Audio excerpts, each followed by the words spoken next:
Welcome to my channel. ఈరోజు నేను ఎంతో ఈజీగా చేసుకునే చికెన్ కీమా దోస ఎలా తయారు చేయాలో చూద్దామండి. ముందుగా కర్రీ ప్రిపేర్ చేసుకోవడం కోసం స్టవ్ వెలిగించి పాన్ పెట్టి ఆయిల్ వేసుకొని, ఆయిల్ హీట్ అయిన తర్వాత పోగు దినుసులు వేసుకొని, అందులో ఆనియన్స్, కరివేపాకు, టమాటో వేసుకొని బాగా దోరగా వేయించుకోవాలి. వేగిన తర్వాత అందులో అల్లం వెల్లుల్లి పేస్ట్ వేసుకొని, చికెన్ కీమాను కూడా వేసుకొని, తగినంత పసుపు, కారం, సాల్ట్ కూడా యాడ్ చేసుకొని బాగా కలుపుకొని తగినన్ని వాటర్ పోసుకొని ఉడికించాలి.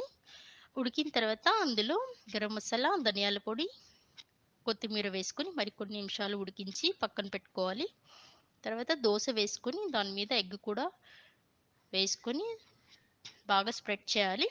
ఇంతకుముందు కర్రీ రెడీ చేసిన చికెన్ కీమా కర్రీని కూడా వేసుకొని బాగా స్ప్రెడ్ చేసుకొని కాలిన తర్వాత కొత్తిమీర వేసుకుంటే ఎంతో టేస్టీగా ఉండే chicken keema dosa ready. Thanks for